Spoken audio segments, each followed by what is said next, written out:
Doctrina fundamental de la iglesia. Es un tema muy amplio, importante. Yo diría que en el grueso de todos los temas que Dios nos ha permitido escuchar en estos últimos tiempos, este es uno de los temas, yo diría, quizás para algunos pudiera ser innecesario, no útil o no atractivo. Sin embargo, es una serie de enseñanzas que son prioridad para la iglesia, porque es el fundamento de nuestra fe, de nuestra salvación, de nuestra conducta. El tema titulado Doctrina Fundamental. Así es que voy a invitarles para que leamos la palabra del Señor. Hoy hemos estado recalcando una parte de la Biblia, de la carta a los Efesios, capítulo 2, es el versículo número 20. Bendito es el Señor, maravilloso es Dios. Para usted que está en su hogar, le decimos sea bienvenido en esta tarde gloriosa, y quiero invitarle para que también se sume y se una con nosotros a pesar de la distancia que podamos estar, para poder así estar en esa sintonía maravillosa. Gracias a Dios por estos medios que hoy el Señor nos permite, y tenemos ahí en su pantalla para que usted pueda apreciar la palabra de Dios. Dice la Biblia así, Efesios capítulo 2, el versículo número 20: edificado sobre el fundamento de los apóstoles, siendo la principal piedra del ángulo Jesucristo mismo. Amén. Dios les bendiga. Oremos a Dios para dar paso a este tema en esta tarde. Padre que estás en los cielos, pongo en tus manos, oh Dios, este tiempo de enseñanza, Padre eterno. Habla a nuestro corazón, a nuestra vida, pero sobre todo que nuestro espíritu sea edificado, oh Dios mío, y que así también, oh Dios, nuestra mente y corazón pueda percibir la palabra tuya, la enseñanza que fundamentará, oh Dios, nuestra fe día a día y momento a momento. En el nombre de Cristo Jesús, oh Dios mío, estamos en esta tarde maravillosa consagrando este tiempo para, oh Dios, estar a tus pies y escuchar y ser discipulado e instruido conforme a la bendita palabra. Entendemos que vivimos tiempos tanto difíciles como tiempos finales, oh Dios mío, en que el cual el enemigo de nuestras almas, oh Dios, está activamente buscando cómo obstruir el fluir de tu palabra, y también, Señor, destruir los principios de fe y de salvación. Pero en esta noche, oh Dios mío, declaro bendición a través de tu palabra para todo tu pueblo cristiano aquí presente y los que están en sus hogares. Gracias, Padre, en el nombre de Jesús. Amén y amén. Gracias a nuestro Dios. Que Dios les guarde y les bendiga. Pueden estar en sus lugares. Gracias a nuestro Dios. Gloria al Señor. Voy a invitarles para que estemos muy receptivos en esta hora a la palabra de Dios, con el tema que ya lo hemos señalado, el tema titulado Doctrinas fundamentales o doctrina fundamental de la iglesia. ¿Por qué doctrina fundamental? Bueno, es fundamento. El versículo que hemos leído es muy claro. Hay que edificar nuestra vida, que es la fe y los asuntos de la salvación, en el fundamento de los apóstoles. Esto ya lo hemos estado recalcando desde hace tiempo, y es la bendita y gloriosa palabra de Dios. Esa es la que realmente fundamenta la iglesia en cuestiones de los principios de enseñanza y sobre todo de estabilidad, siendo la principal piedra del ángulo Jesucristo mismo, que es la verdadera plataforma fundamental donde la iglesia está sostenida y fundamentada en la palabra. Amén. Bueno, en esta tarde quisiera aprovechar haciendo un breve, muy breve y corto resumen, porque hoy vamos a entrar de lleno desglosando todo lo que es o son el grueso de las doctrinas fundamentales. Seguramente algún concepto, alguna parte. Quizás se nos escapará por el tiempo y bueno, las estrategias, pero esperamos que el grueso de las enseñanzas fundamentales nos queden tanto claras y sobre todo permanentes para entenderlas en toda su plenitud. Muy bien, aprendimos en tema pasado que cuando hablamos de doctrina fundamental o fundamentos de la iglesia requiere y por tanto posee asuntos o principios fundamentales que la van a establecer debidamente en todas las áreas, tanto espirituales, bíblicas, administrativas, éticas, prácticas y sociales. Es decir, que no solamente es asunto de la palabra de Dios como algo único, y tenemos que desechar lo que es la doctrina práctica, o como lo hemos venido enseñando, doctrina secundaria. Es importante lograr como oyentes, creyentes y seguidores de Jesús un balance en este asunto. Quizás este tema debería ser un tema muy importante para desglosarlo, pero bueno, en esta ocasión no vamos a ahondar en esto, pero si quiero, sacar este asunto para retomar por lo menos un despunte, y me estoy refiriendo al tema o al asunto de que este balance en las iglesias cristianas se ha perdido. Yo diría que la iglesia ha caído en un desbalance. ¿A qué me refiero? Que muchas veces hay creyentes que se han ido por la tangente en el sentido de defender a capa y espada los asuntos prácticos y éticos.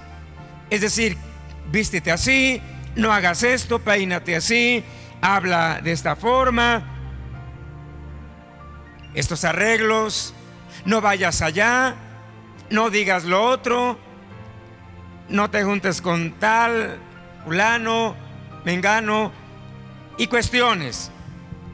Esto, claro que es importante, pero ¿cuántas veces la iglesia se olvida de la doctrina fundamental, ignorándola primeramente, y por consecuencia, doctrina fundamental queda fuera del concepto mental, espiritual y moral de la iglesia o de creyentes? Es decir, que ignoran realmente qué es doctrina fundamental, y eso trae por consecuencia que haya cristianos tan débiles en el sentido real de la alimentación, diría desnutridos, débiles, frágiles, que con cualquier vientecillo de doctrina son golpeados y derribados. Y por eso yo he sabido, y usted también seguramente conoce a quienes estuvieron en algún momento dado en las filas de la iglesia cristiana verdadera, y ahora están, por ejemplo, en el mormonismo, Testigos de Jehová, Sabatismo, Luz del Mundo, etcétera, etcétera. Y quizás nos iríamos hasta otros extremos. Yo conozco a líderes que inclusive militamos a la par, que ahora se fueron tras el judaísmo y ahora anda con una barba larga, el pelo largo y con una túnica. Esto es sorprendente. Y si esto fuera poco, conozco a cristianos que hicieron musulmanes, desechando la Biblia y ahora tomando como fundamento el libro del Corán. Esto es demasiado serio, hermanos. Y quizás el colmo de todo es algunos que salieron del catolicismo y volvieron ahí. Yo conozco, lo he testificado, ministros que yo conocí, que convivimos por años y después los vimos, después de los volví, no lo vi, pero sí supe que ya estaba de nuevo en el catolicismo, líderes, fíjense, líderes, o sea, hablo de ministros, pues. Entonces, si los ministros caen en el engaño, imagínense los congregantes, la feligresía, es un problema. Entonces, este es el problema de un desbalance, cuando en las iglesias se omiten y se ignoran los fundamentos de la doctrina de la iglesia, que son los que a continuación vamos a hablar, y que se van solamente tras cuestiones de doctrina secundaria, que es bueno, pero si la doctrina fundamental no es prioridad y la antepone la doctrina secundaria, entonces lo que se logra en una feligresía es solamente cristianos o legalistas, demasiado legalistas, fanatismo, mucho fanatismo o mucha religiosidad. Es decir, cristianos muy religiosos que el amor pueden tener buena ética, muy bien portados en el sentido solamente moral, pero demasiado religiosos, porque no están fundamentados en la doctrina fundamental. De tal manera que la estabilidad es una cualidad que tenemos que perseguir día a día como creyentes en Cristo Jesús, sin ignorar lo que es doctrina fundamental. Bueno, esta lámina que a continuación miramos, sana doctrina fundamental. Se recuerda que hace 2 semanas atrás sacábamos a relucir un asunto que mencionábamos, que a menudo en la boca del grueso de los cristianos en las iglesias, los cristianos sí saben y conocen, pero solo la palabra sana doctrina. Pero hay quien piensa que sana doctrina es vivir bien vestidos, bien hablados y nada más. Pero eso no es sana doctrina. Esta es cuestión de doctrina práctica, ética, que hay que procurarla también y hay que instruir a la iglesia, porque no podemos hablar de una iglesia mal educada. Considerábamos hace un par de días con algún hermano que hoy está aquí y mencionábamos, cuando Cristo viene a nuestra vida y nos salva, Él nos salva y nos cambia, y Él opera una conversión, pero en todos los sentidos. No solamente nos hace sus hijos. En ese momento comienza un proceso de conversión en el cual Él quiere que mejoremos en todos los aspectos. Dicho de otra manera, el cristiano que es impuntual no está convertido al 100%. El cristiano mal hablado, que ay, se me salió una mala palabra, es un cristiano que le falta conversión. El cristiano mal vestido también. Es decir, que Dios va a operar una serie de situaciones. El cristiano que convive con el mundo, o que se rola con demonios, o cuestiones que son pecado, es una cuestión. El cristiano que no puede alcanzar el nivel del perdón, y también la cuestión de modular su carácter, o yo diría el temperamento, para tener un buen carácter, quiere decir que en cuestión de conversión, salvo sí, pero convertido quizás falta mucho. Entonces, quiere decir que la doctrina fundamental precisamente eso logra: fundamentar mi fe, fundamentar mi vida cristiana, y eso lleva por consiguiente, yo diría, como la tierra que se barbecha, y ya en lo posterior la tierra está más preparada para poder depositar la semilla, para poder la tierra ya manejable y poder perfeccionarnos. Así es. Es decir, un cristiano que es que no puedo perdonar, es que no puedo lograr ser puntual, ser responsable, ser más obediente, pues quiere decir que entonces no está fundamentado en la doctrina fundamental, porque le faltan principios que son prioridad. Y después de eso vienen lo demás. Por eso, a menudo escuchamos en boca de los cristianos sana doctrina. Esta expresión está estrechamente relacionada con doctrina fundamental. ¿Pero qué es doctrina fundamental? Bueno, ya dimos un despunte en esto. Creer en el Espíritu Santo, creer en la deidad de Jesús, aceptar los 66 libros canónicos, Santa Cena, etcétera, etcétera. Bueno, son cuestiones importantes. De tal manera que doctrina fundamental es importante para entender que eso es la sana doctrina. Bendito es el Señor. Alabe a Dios, hermano. Bien, cuando hablamos de fundamentos de la iglesia, estamos hablando de que son los que establecen y rigen lo que son los estatutos de fe, reglas de fe o el credo. Se recuerda que hace 8 días ya apuntalamos este tema. ¿Qué es un credo? Bueno, un credo es una profesión o confesión de fe, es decir, confesar que Jesús es Dios. Los testigos de Jehová, por ejemplo, ellos no pueden tener esta profesión de fe, ellos no lo tienen, y hay muchos más.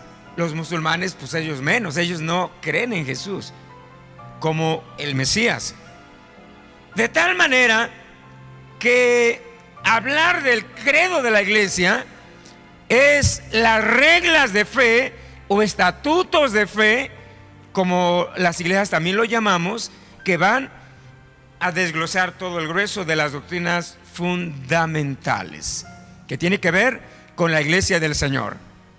Un credo es realmente la expresión de todo cristiano creyendo netamente en la palabra y no en revelaciones.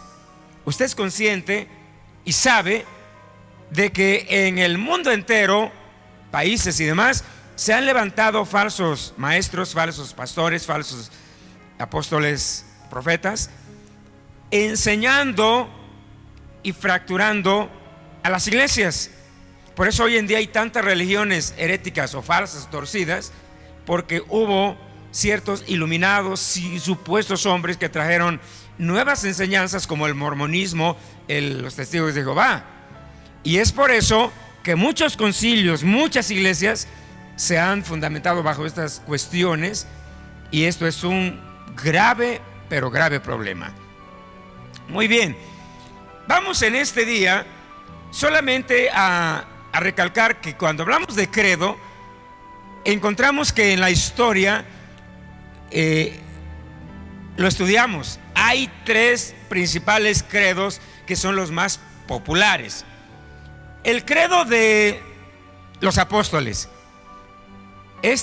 lo puntualizo, es el credo que más ha servido de fundamento para los estatutos de fe del grueso de las iglesias en el mundo y en la historia. El credo de los apóstoles es uno de los credos que se confeccionó más antiguo. De hecho, fue un siglo después de que el Nuevo Testamento se cerrara, el canon del Nuevo Testamento, Mateo, Apocalipsis. Y este credo ha servido de inspiración para establecer todo el grueso de las doctrinas apostólicas fundamentales. Tenemos el segundo credo, que es el credo de Niceno o de Constantinopla. Este fue concluido 4 siglos después del siglo I, que se escribe todo el canon del Nuevo Testamento. El credo de Atanasio también es muy contemporáneo al credo de Constantinopla. Y así encontramos que el credo de los apóstoles, nos vamos por esta línea, es uno de los más aceptados en el mundo cristiano, porque es el que fundamenta y establece la fe cristiana y está en armonía con las escrituras. Esto ya el jueves pasado lo certificamos.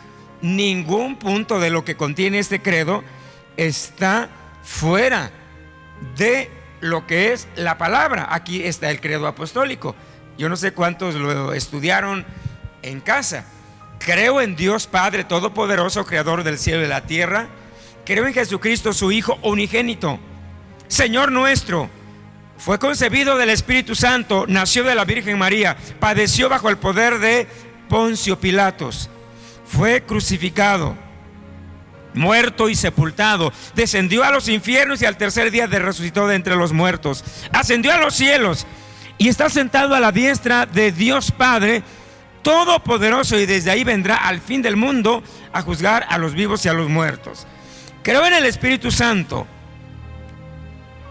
la Santa Iglesia Universal, la comunión de los santos, el perdón de los pecados, la resurrección de los muertos, en la vida perdurable. Amén. Es todo este credo, sobre todo las partes de las letras que están remarcadas en color amarillo, son parte de las doctrinas fundamentales de la Iglesia.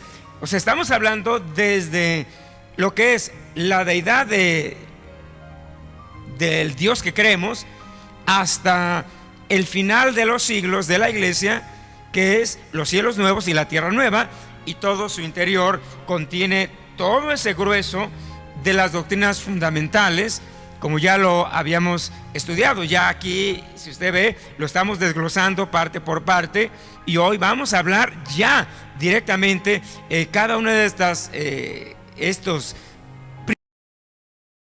explicado conforme a la palabra.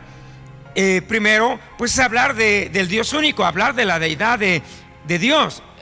Este primer principio bíblico de fe es hablar de la Santa Trinidad. Se recuerda que hablamos bastantes ocasiones en el pasado de que este tema es muy controversial hoy en día. Inclusive en las propias iglesias hay conflictos y caos. De que en qué nombre me bautizo, que según Mateo 28 o según Hechos, y bueno, a pesar de iglesias que creemos en la Trinidad, Padre, Hijo y Espíritu Santo, no tres dioses, sino una deidad y tres personas en su esencia, aún en las iglesias sigue habiendo este conflicto. ¿Y tú en qué nombre te bautizaste? ¿Cómo te bautizaron? ¿En el nombre del Padre, del Hijo y del Espíritu Santo, o en el nombre de Jesús? Y bueno, está tan en pugna que hay quienes dicen, bueno, pues los que defienden Mateo 28, ¿a quién le vamos a hacer caso? ¿A Jesús o a Pedro? Fíjese el problema. O sea, las iglesias por ignorancia ponen en pleito a Jesús y a Pedro. Pero esto ya lo aprendimos. No hay conflicto. Padre, Hijo y Espíritu Santo, en el nombre del Padre, Hijo y Espíritu Santo, no tres deidades, no tres. En el nombre de Jesús. ¿Acaso no ahí aparece la palabra el nombre? Así es que aquellos que dicen yo soy del nombre, usted dígale también yo soy del nombre, porque no hay tres nombres, hay un solo nombre, y en ese nombre somos salvos. Pero esa salvación incluye al Padre, al Hijo y al Espíritu Santo. No solo Jesús nos salva, porque si el Padre no actúa y no ejerce también su soberanía, no puede haber salvación. No puede haber salvación si el Espíritu Santo no está presente. Así es que Jesús nunca dijo y bautizarlos en los tres nombres. Él dijo en el nombre. Así es que cuando alguien te diga en qué nombre te bautizaste, usted dígale en el único nombre.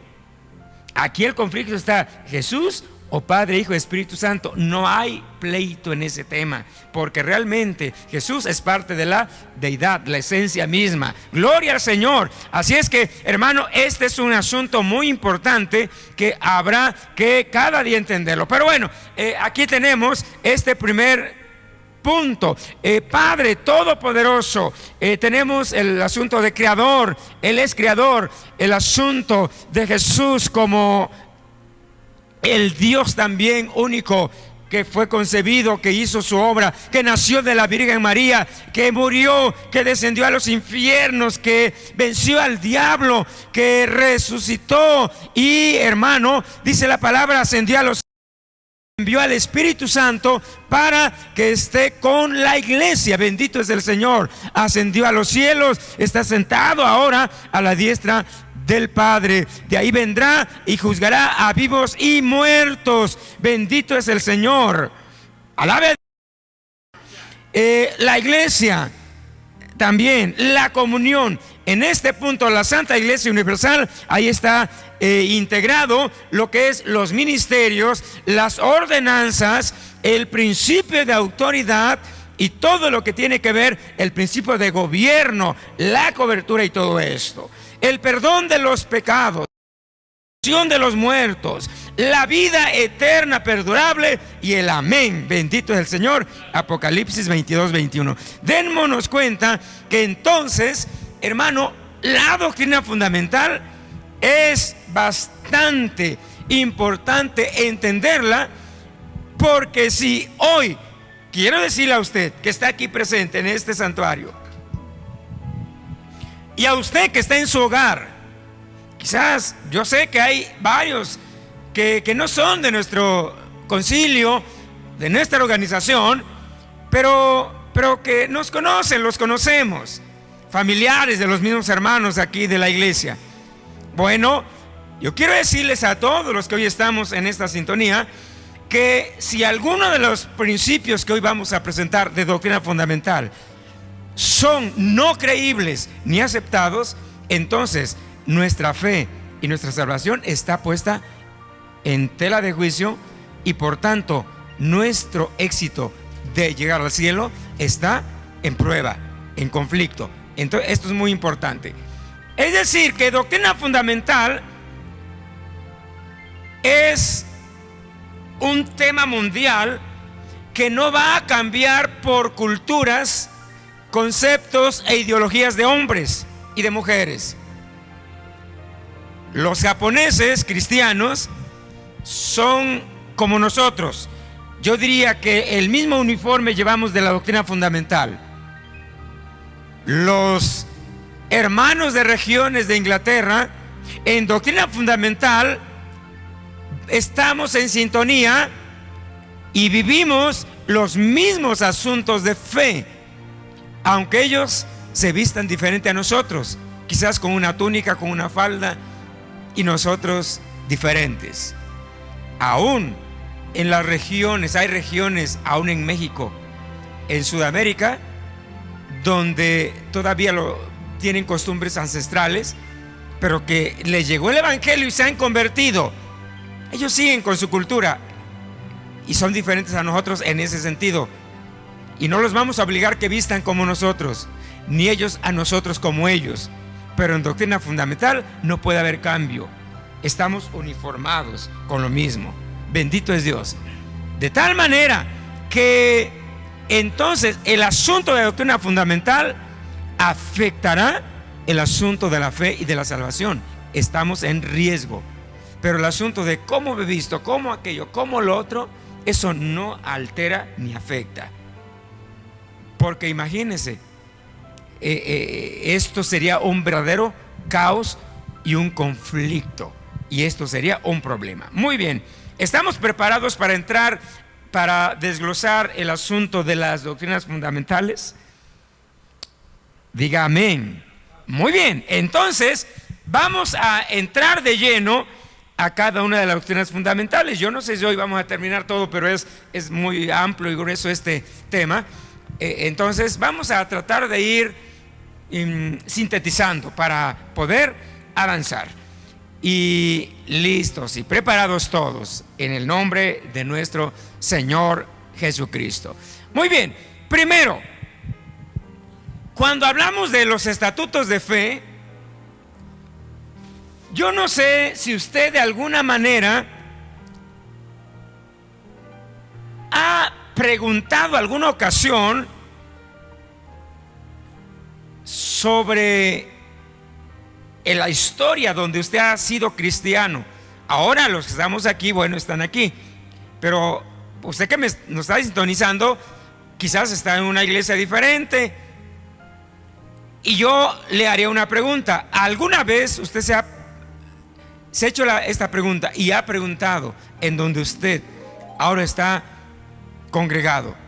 ¿Ha preguntado cuáles son los estatutos de fe? Muchas de las veces cuando alguien se hace miembro de una iglesia, creo que esa debería de ser su primer pregunta. Antes de decir qué días hay servicios, quién toca, quién es el pastor, yo diría, antes de todo eso, preguntar cuáles son los estatutos de fe. Y eso quiere decir en qué creen, en qué se cree. Bueno, dicho esto, los estatutos de fe, cada organización tiene lo que se llama una constitución cristiana. Algunos lo llaman constitución, otros lo llaman perfil doctrinal, otros lo llaman estatutos de fe o credo. Pero quizás credo o estatutos de fe quedaría un poquito truncado, porque ahí no estarían incluyendo lo que es asuntos de administración, asuntos de doctrina práctica y de organización y disciplina. Bueno, todas las iglesias, sobre todo las más estables,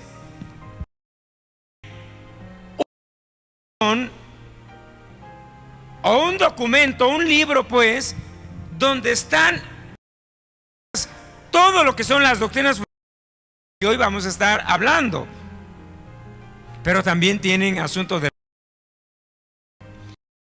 un pastor, cómo establecer un ministerio.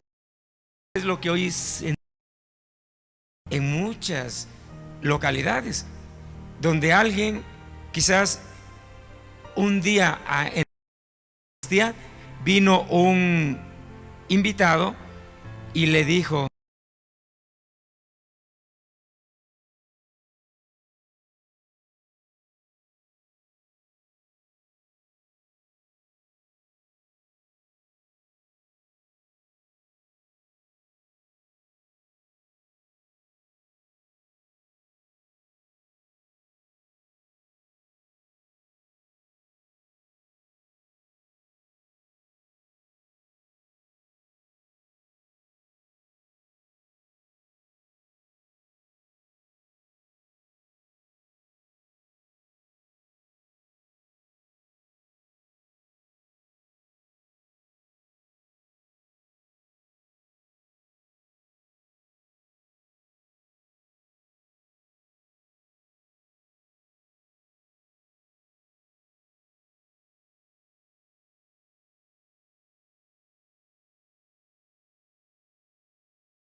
Testigos de Jehová está fuerte, mormones están fuertes, luz del mundo, pero lea las noticias, el líder ahí acusado de tanta inmoralidad.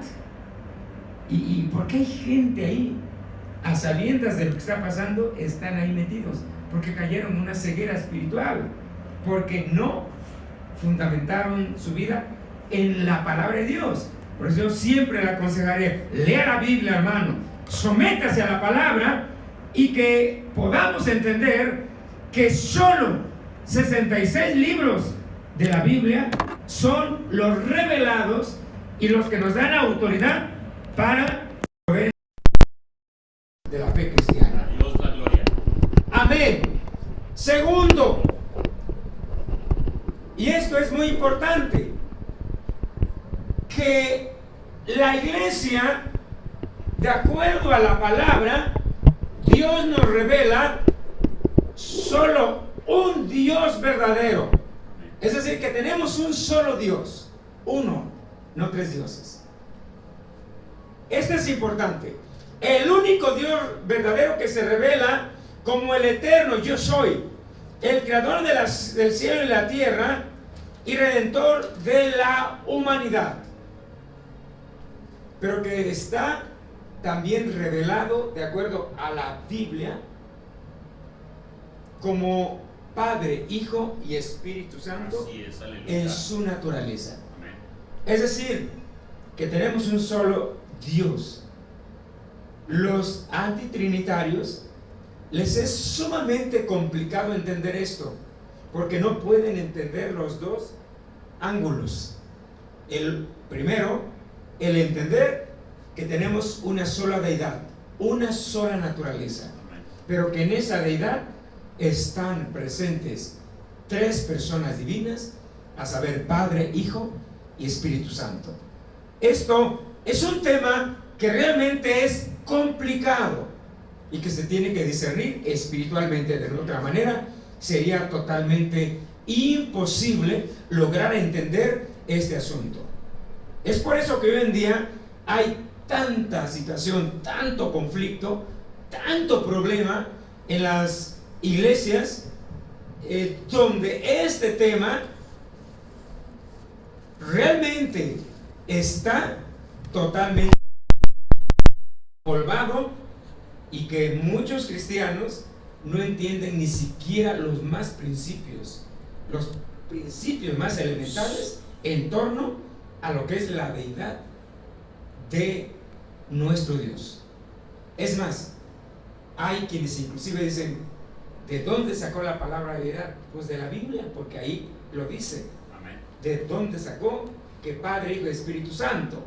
Y que tres dioses. No, es que no son tres dioses, un Dios y tres personas divinas.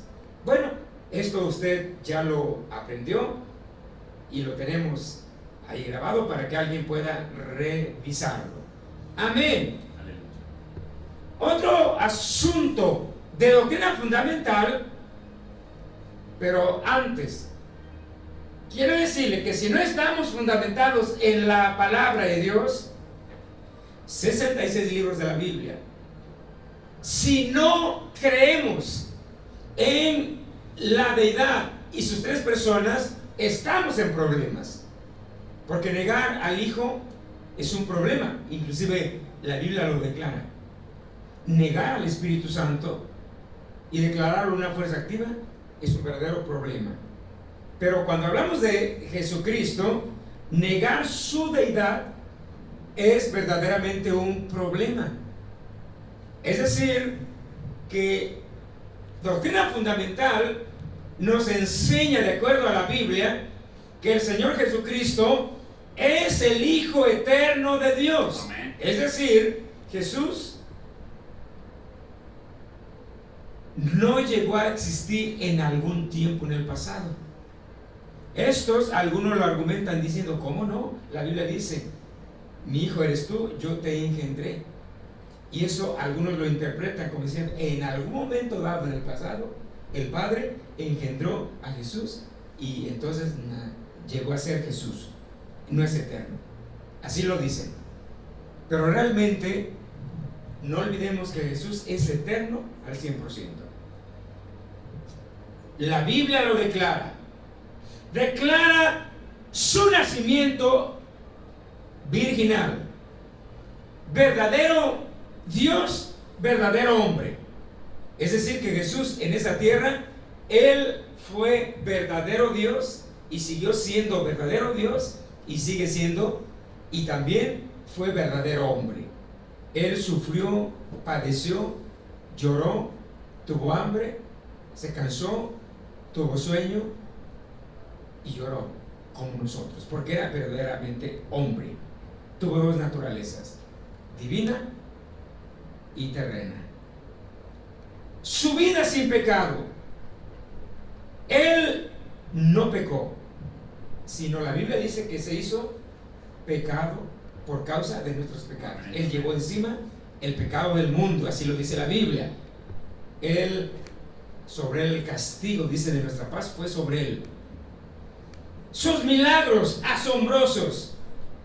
Nadie ha hecho milagros tan grandes como Jesús, porque era Dios. Su obra en la cruz. Nadie podía venir a salvar a la humanidad sino solo Jesús. Ningún ángel, arcángel, nadie, ningún hombre, por santo que fuera. El único que podía morir para salvarnos y a la vez establecer la iglesia, su iglesia, es Jesús. Y por eso la obra, su obra como un sustituto en la cruz, fue un regalo de la gracia de Dios en Jesús. Bendito Dios para nosotros. Su resurrección, Él verdaderamente murió y resucitó al tercer día, ascendió a los cielos, dice la Biblia, y fue exaltado a la diestra de Dios, tomando ese lugar privilegiado, dice la Biblia, a la diestra de Dios, de donde vendrá a juzgar a los vivos y a los muertos. Es decir, que Él está ahora a la diestra del Padre en el tercer cielo. Pero notemos aquí algo muy importante. Él lo afirmó diciendo: si yo no fuere al cielo, el Consolador, que es el Espíritu Santo, no vendría. Así es que yo voy al Padre y yo enviaré al Consolador, que es el Espíritu Santo, para que esté con vosotros todos los días hasta el fin del mundo. Es decir, que Jesús no nos dejó huérfanos. Él tiene esa autoridad, la usó en favor nuestro, y por eso aquí la palabra la entendemos en toda su expresión, que Jesucristo es Dios. Amén. Lado humano y lado divino. Jesús como el que realmente vino a salvar, pero Cristo, el Cristo como el Mesías. Esto lo aprendimos muy a profundidad de esto, y creo que es maravilloso saber y entender que Jesucristo es una palabra compuesta: Jesús y Cristo. Jesús, su lado humano; Cristo, el lado divino. Así es que, ¿quién nació ahí en Belén? ¿Cristo o Jesús? Jesús. Cristo no nació, ni tampoco el niño Dios. Esto es una terrible herejía. No podemos tener a un Dios niño. Jesús sí nació y fue niño. Amén. Pero no Dios, no Cristo. Denle la gloria a Dios, hermanos. Así es que la deidad del Señor Jesucristo es doctrina fundamental. Si no la entendemos, va a haber problemas. Yo le preguntaré, y le pregunta a usted a un testigo de Jehová, y él le va a decir: no creemos en Jesús, no creemos que Él sea Dios. Y en su Biblia la cambiaron, deformando la expresión, y el verbo, que es la palabra, vino a ser un Dios, D minúscula, o sea, un Dios pequeño. Así es que, en vez de arreglar el problema, los testigos de Jehová lo empeoraron. porque ahora tienen un Dios grande, que es Jehová. ¿Qué es? ¿Quién? Jesús. Pues es un problema esto. Si ellos niegan a Jesús, están en un problema. Lo mismo les aconteció a los judíos. Lo negaron, lo rechazaron, lo crucificaron, y miren todos los males que se han acarreado. Hasta la fecha ellos no lo entienden. Hable usted con un judío y bombardéelo con la palabra, y ellos van a decir: estoy a punto de que me convenzas, porque todo lo que me dices apunta a que Jesús es Dios.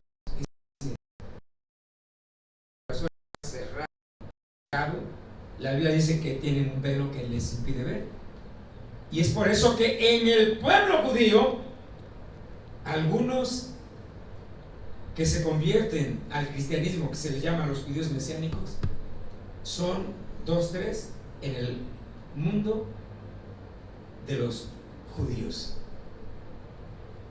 y los que se convierten pues son desechados, porque ellos no creen hasta hoy en día. Usted les puede hablar de Jesús y va a decir: Él podría ser el Mesías, pero no es. Nosotros lo seguimos esperando. ¿Y qué les ha acontecido a ellos? Pues están en ceguera, y por esta razón tuvieron que, y tienen en ellos que cumplirse la palabra profética de que ellos entrarán a la tribulación y será el tiempo de angustia para ellos. ¿Por qué? Porque negaron a Jesús. Así es que negar a Jesús es un problema, hermanos. Negar a Jesús nos puede traer muchos problemas de fe y de salvación, y esto es un verdadero caos. Siguiente punto: la caída del hombre. El hombre fue creado de forma perfecta y recta. Dios dijo: hagamos al hombre a nuestra imagen, conforme a nuestra semejanza. Pero el hombre, dice, cayó en transgresión de manera voluntaria, y por consecuencia murió físicamente, pero también antes espiritualmente. A esto le llama separación. En la Biblia encontramos que hay varios tipos de muertes: la muerte física, la muerte espiritual y la muerte segunda, y las tres son muerte. Y muchos hombres probarán las tres formas de muerte, de morir. La muerte espiritual es cuando el hombre se aleja de Dios. Físicamente está muerto. ¿Sabe usted qué sucedió en Adán y Eva cuando ellos comieron del árbol prohibido? Antes de cualquier otro caos y cataclismo que pudo haber venido, la Biblia me habla que el primer acontecimiento que sucedió cuando ellos se rebelaron y pecaron fue morir espiritualmente. Ellos murieron. Hoy en día la humanidad, y muchas veces, irónicamente también, lamentablemente, muchos que dicen que son cristianos están muertos espiritualmente porque viven en pecado. Son religiosos, son miembros de una iglesia, pero realmente están caídos. Hablar de la caída del hombre es eso exactamente, que el hombre que niega a Dios, el hombre que no se aleja del pecado y se arrepiente, está muerto espiritualmente. Es decir, que trae la maldición de lo que es la cuestión adámica. Pero dice la Biblia que en Jesús todos somos y seremos vivificados. De tal manera que cuando hablamos de la caída del hombre, el remedio, la medicina, es la vivificación. Es decir, ser vivificados espiritualmente, es decir, ser resucitados espiritualmente. Y entonces el hombre adquiere vida y entonces puede tener una relación con Dios. Si el hombre está muerto espiritualmente, de Dios, nada. Un cristiano que se aleja de Dios, de la oración, de la palabra, de los servicios cotidianos, de una relación pues con Dios, está en peligro de morir espiritualmente. Tenemos que avivar y alimentarnos espiritualmente para esto. Pero la segunda muerte es la muerte física, que es la separación del espíritu y del cuerpo. Y entonces el alma sale del cuerpo y el cuerpo muere. Muerte física es la separación del espíritu. Por eso dice la Biblia que el cuerpo sin espíritu está muerto. Y la muerte segunda, que es la condenación eterna para ser lanzados al lago de fuego. La Biblia habla claramente. Ahí esto es muerte segunda, que es la separación eterna de Dios. La muerte espiritual pues es una separación, porque el hombre está separado de Dios, pero está vivo físicamente y tiene la oportunidad mientras viva de arrepentirse, dejar el pecado y ser vivificado. Y no importa aunque muera físicamente, Pablo lo dijo, para mí el vivir es Cristo y el morir es ganancia. Mientras tengamos vida, podemos ser vivificados. Pero si morimos y caemos en la condenación de la muerte segunda, ahí sí ya no hay escapatoria. Los que van al lago de fuego o al infierno, ya no hay retorno. Esta es una cuestión tremenda. La Biblia dice, es separación del hombre de su Dios. Muerte segunda. La muerte segunda. Y cuando se habla de muerte segunda, se traduce como separación eterna del hombre con su Creador. Imagínense una eternidad separado de Dios en el lago de fuego. Y no olviden que no es como muchos cristianos y pastores lo enseñan, que al lago de fuego el hombre perverso, el hombre pecador, solo va a ir su alma y su cuerpo, y su espíritu se va a ir con Dios para gozar. No es así. Bíblicamente, los que mueren en Cristo Jesús, espíritu, alma y cuerpo, se van al cielo. Y los que mueren sin Cristo, espíritu, alma y cuerpo, se van al lago de fuego. A eso se le llama muerte segunda. Separación eterna del hombre con su Creador. La única y el único momento donde los elementos del hombre se separan es en la muerte física, donde el cuerpo va al sepulcro, al Seol, como dice la Biblia, y el alma y el espíritu van al lugar que corresponde, que es o el infierno actual o al paraíso. Y en la resurrección se vuelven a juntar los tres elementos. Si son cristianos o fueron, se unen, y si fueron impíos, igual, y cada uno a su lugar. Esta es doctrina fundamental, hermanos. Amén. Es doctrina fundamental y debemos de creerla y de vivirla. Bendigamos a Dios. Amén. Otro punto importante: la salvación. La salvación del hombre. La única esperanza de redención del hombre es a través de la sangre de Jesucristo, el Hijo de Dios. Condiciones de la salvación. Estos son escritos importantes que lo va usted a mirar en lo que son los estatutos de fe. Que la salvación se recibe a través del arrepentimiento a Dios y fe en nuestro Señor Jesucristo. Por el ser lavados, la regeneración y renovación del Espíritu Santo, siendo justificados por gracia a través de la fe, el hombre pasa a ser heredero de Dios según la esperanza eterna y se convierte en hijo de Dios.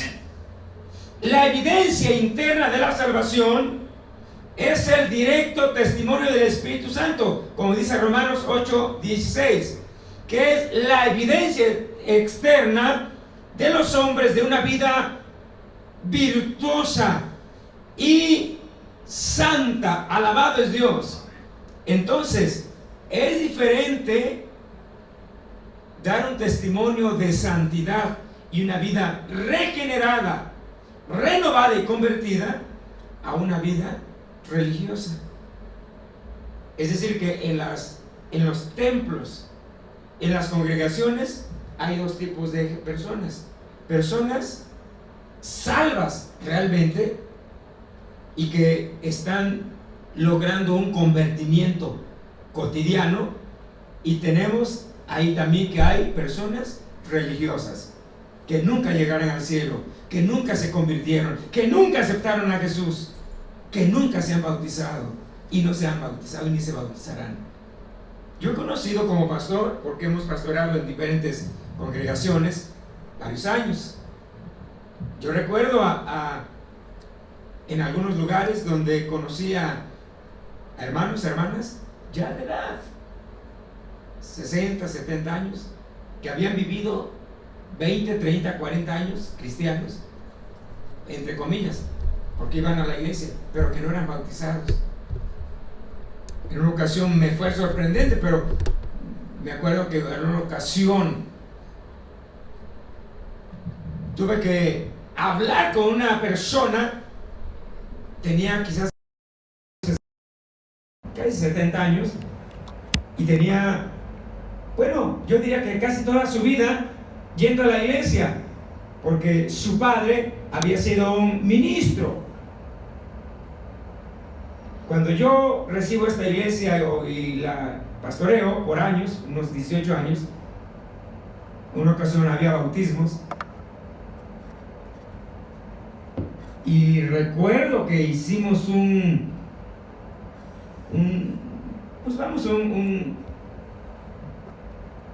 directorio de iglesia para conocer quiénes estaban bautizados, y me llevé una sorpresa cuando descubrí que había por lo menos 3 hermanos, pero la que más me sorprendió fue esta. Era una mujer, tenía toda una vida yendo a la iglesia y no era bautizada.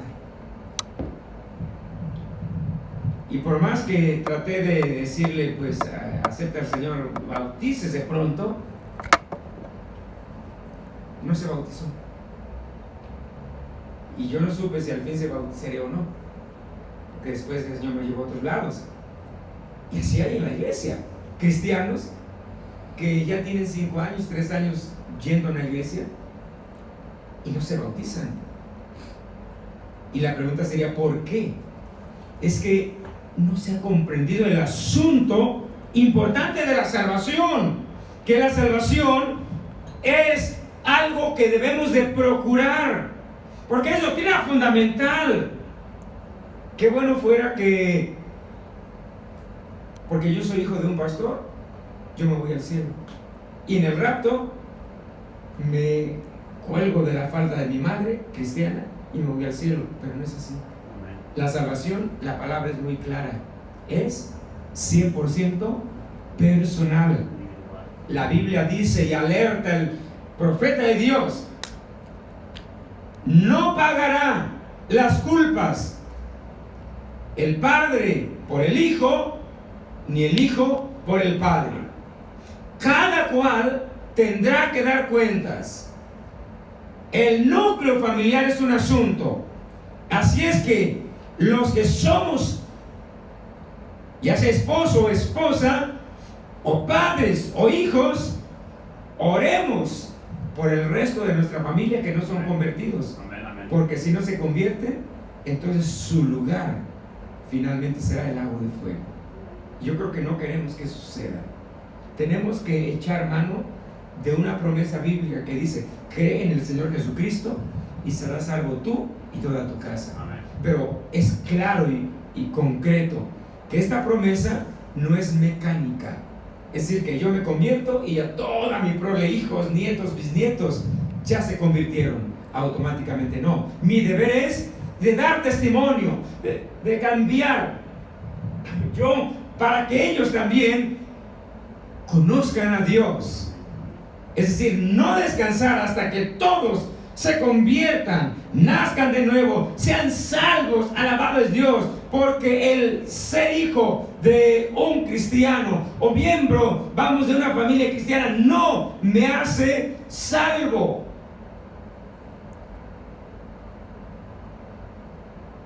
Amén.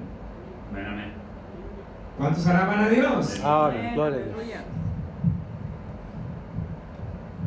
Alguien dijo, el hecho de nacer en un garage no me hace un auto.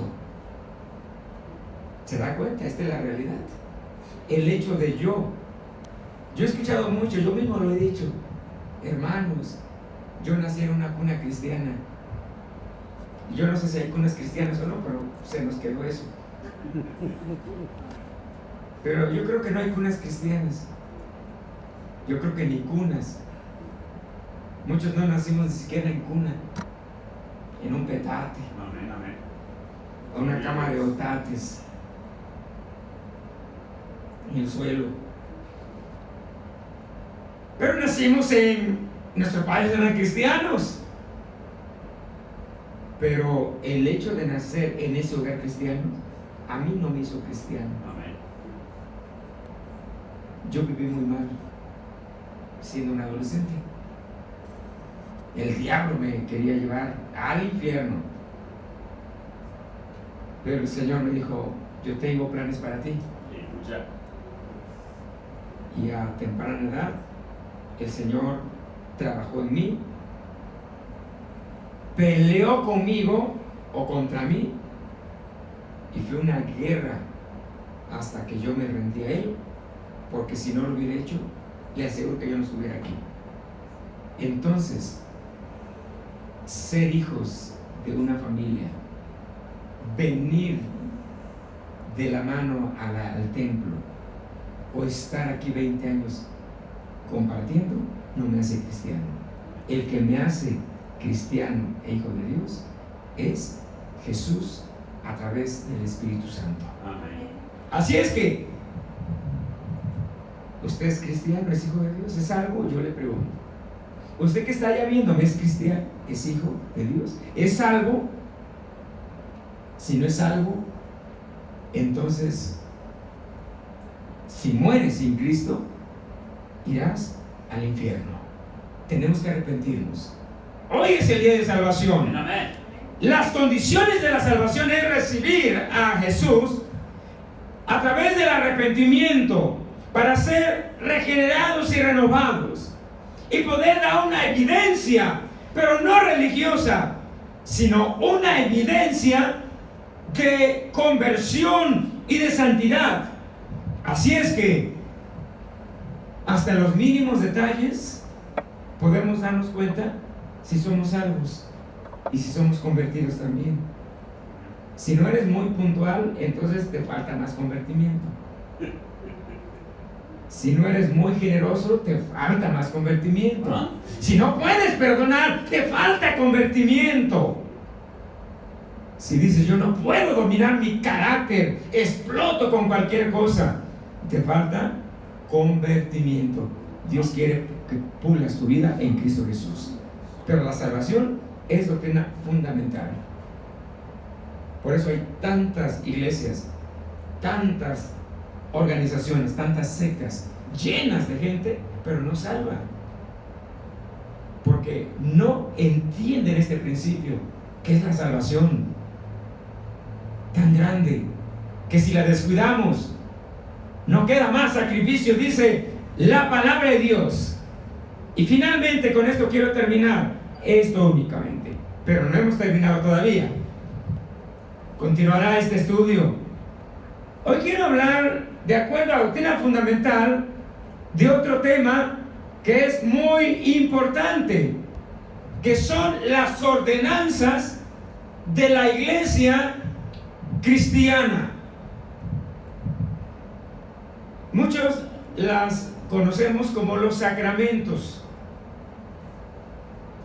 La palabra sacramento no es que sea una palabra incorrecta.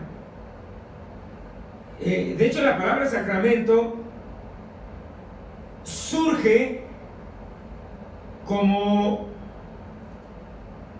un pacto, juramento que hacían los soldados romanos, donde juramentaban lealtad a su emperador y cumplían los principios que les eran asignados, al decir: mi vida le pertenece y estoy dispuesto a morir por mi emperador.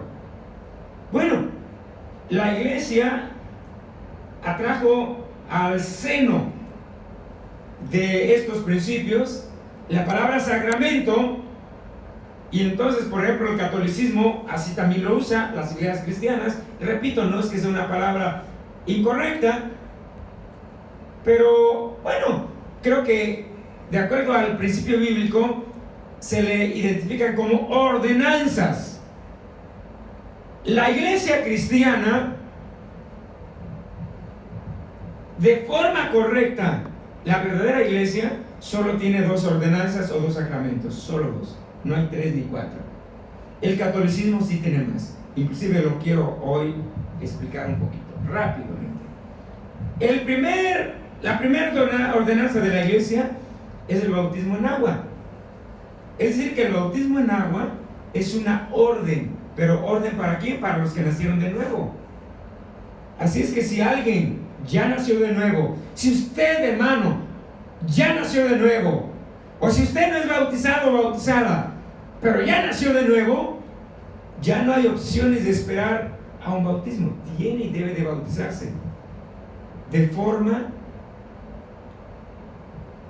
quizás suene fuerte, es obligatoria, porque la palabra ordenanza es una ley a cumplir, no es una opción. El bautismo en agua es una ordenanza por sumergimiento, como un mandato en las Escrituras. Todos los que se arrepienten y creen en Cristo Jesús deben y tienen que ser bautizados. Así declaran al mundo que han muerto juntamente con Cristo, resucitado con Él, para caminar en una nueva vida. Y tiene que ser un evento público, no en secreto, el bautismo en agua.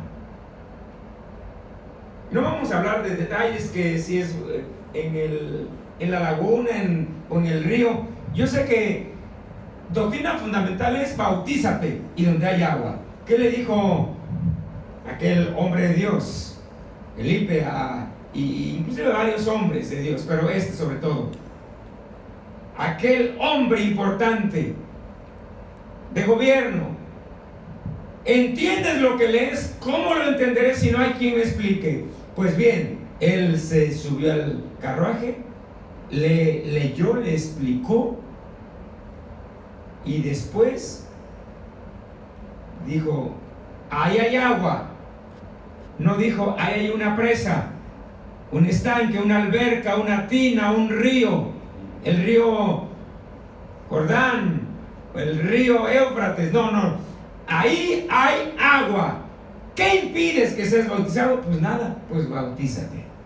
Se bajaron, lo bautizó y se fue en su carruaje, y Felipe se regresó. Cumplió la ordenanza, bautismo en agua. Así es que la doctrina fundamental sería: bautízate. ¿En dónde? Donde hay agua. Si es en una tina, en una presa, en un lago, en un río, en una alberca, en el mar, no importa. Yo sé que hay iglesias que le ponen más énfasis al lugar y a la forma que al mismo bautismo. Es decir, que no, en una presa no, tiene que ser en el río. Yo conocí una organización que inclusive les pagaban el viaje, porque había ahí una como caja de ahorro, donde todos los que se bautizaban los mandaban hasta Jerusalén, al río Jordán, y solo ahí, porque ellos argumentaban que en un río o en otro no tenía valor ese bautismo. O sea, era el colmo de los males. Otros los rebautizan y los vuelven a bautizar Este sería también otra cuestión que no es fundamental. Bíblicamente, un bautismo, dice la palabra, una fe, un Dios y nada más. No dos bautismos, un bautismo. ¿Dónde? Donde hay agua. Hermano, pero es que me bautizaron en una tina. No importa, eres salvo. Hermano, pero es que no me explicaron. ¿Pero eres salvo? Sí. ¿Aceptaste a Jesús cuando? Sí. Pero no importa. Tu bautismo es válido. Si ahora tienes dudas, pues pregúntale con tu pastor o tu líder inmediato y pregúntale y confirma tu fe. Pero no tienes que volver a rebautizarte, porque hay cristianos que así, es que yo conozco a muchos al diario, hasta hoy en día. Precisamente hace un par de días, hermano Israel se recuerda de un amigo de hermano. No, es que yo por años me bautizaron y pasaron años y yo no creía que era salvo, porque mi bautismo no me explicaron nunca. Si eres salvo y te bautizaron, ya, has cumplido. Claro que es un error también de los ministros no instruir a los cristianos, pero eso no impide ni altera el principio fundamental. Que fue una tina, no importa. Que es que no llevaba una bata blanca, no importa. Si quieres llevarla está bien, y si es más, si le quieres poner a tu nombre y el nombre de la iglesia, está bien, pónselo. Eso no afecta. Pero si te bautizaste y hay agua, es todo y no más. Agua dulce, salada, como sea. Alabe a Dios, hermanos. Amén. Gloria a Dios. ¿Alguien tiene una pregunta? Gloria a Dios. Aquí sí, porque es medio complicado. ¿Nadie tiene una pregunta? Amén. Bueno, creo que no hay preguntas. ¿Sí hay alguien? Alabe a Dios. Usted que está en su lugar tiene alguna pregunta, hermano, hágala y le responderemos. Terminamos. Amén. Con esto terminamos, hermanos. La segunda ordenanza es el tema de la Santa Cena. Bautismo, un bautismo. Santa Cena. Si la celebras cada 8 días no es problema, aunque hay que tener cuidado para no caer con los excesos que cayó la iglesia de Corinto. Si lo haces cada 15 días no hay problema, cada mes.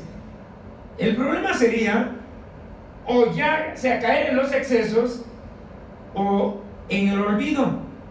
Hay iglesias que quizás los pastores han olvidado de la Santa Cena y llevan 10 años sin celebrar Santa Cena. Ese es un grave problema, porque Santa Cena es doctrina fundamental. Y la Biblia habla que es una orden que tenemos que celebrarla continuamente. Dios no nos dio fechas, pero sí usa la palabra que lo hagamos todas las veces en memoria de Él. La Santa Cena es una orden. ¿Para qué sirve la Santa Cena? Si el bautismo en agua, alguien puede argumentar diciendo es para salvación, yo le corregiría y le diría está en un error. El bautismo en agua no es para salvación, porque el bautismo en agua no salva. Quien salva es la obra redentora de Cristo Jesús. Amén. El bautismo no salva, el que salva es Cristo. Pero entonces, ¿para qué sirve el bautismo? El bautismo es una profesión, una declaración de un compromiso con nuestro Dios, de que muero para el mundo y como ya estoy bautizado, ahora ya no más mundo, ahora para Cristo Jesús. Así es que si eres bautizado, acuérdate de tu sacramento. Aquí se usará la palabra. Acuérdate de tu juramento. Cuando te bautizaste, dijiste, yo me bautizo en el nombre de Jesús para perdón de mis pecados, y muero para el mundo y vivo para Cristo, y adiós mundo cruel, adiós para siempre Satanás, adiós al pecado, adiós a mi orgullo, adiós a mi impuntualidad, adiós a mi... Agréguele todo y bautícese. Pero bautizado, entonces echémosle ganas.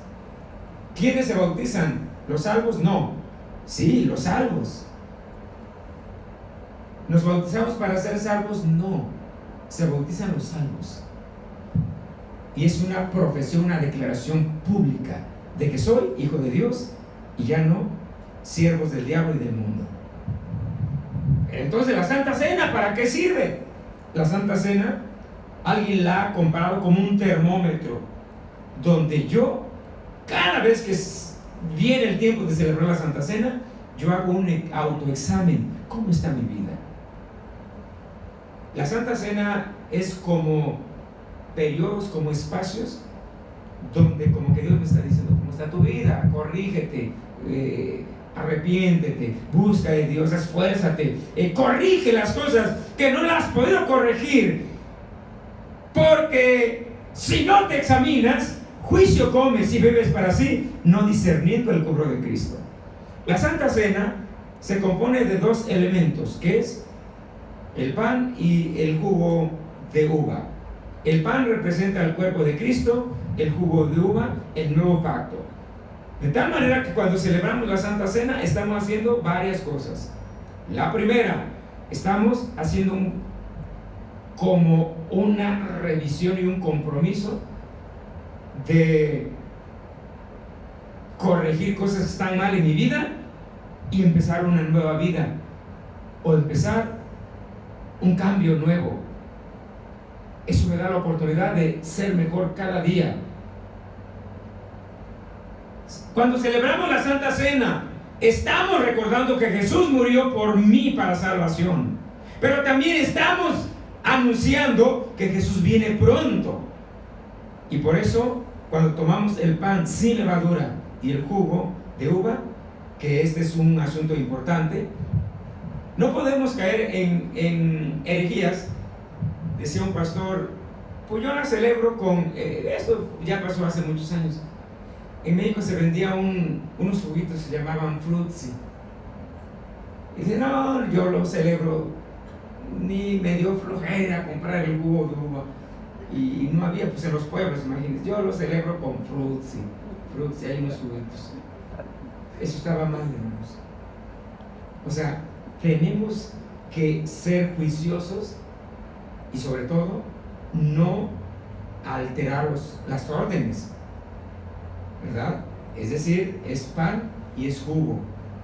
Que es cierto que hay iglesias que lo celebran con una sola copa, y esa misma copa la pasan uno y la limpian y otro.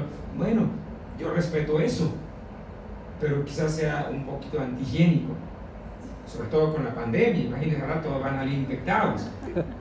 O algunos lo hacen poniendo una mesa y todos puede pasar, está bien.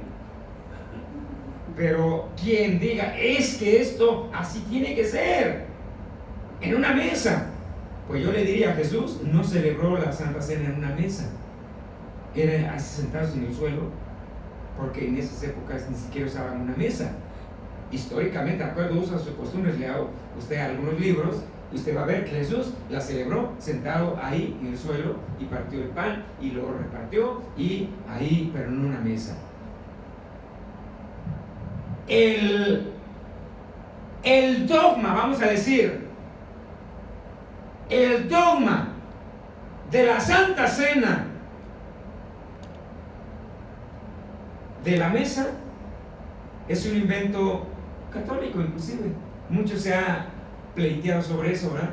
Donde el creador de ese retablo, de esa imagen de la Santa Cena o de la Última Cena, Leonardo da Vinci, inclusive se ha descubierto que él mismo se dibujó ahí, y otro está con un cuchillo. Si usted ve bien la imagen de la Última Cena, ahí va a ver. Entonces esto es una farsa, no es verdad. Entonces, ¿Cómo vamos a cumplir la orden de la Santa Cena? Que haya pan, que haya jugo, que se suministre al que participa en la Santa Cena de un trozo de pan sin levadura, un vasito con jugo de uva, y que dé gracias a Dios, y que recordemos la muerte y el sufrimiento de Jesús, y que cumplamos este mandamiento. Alabado es Dios. Para los católicos son 7 ordenanzas o sacramentos. Bautismo en agua está bien, pero el problema es que ellos bautizan a los bebés, ¿verdad?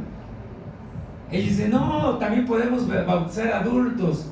Bueno, pues ya son adultos, pues los bautizan. Pero lo grueso, yo diría, de la sustancia es, bautizan a los bebés, o sea, naciditos, órale.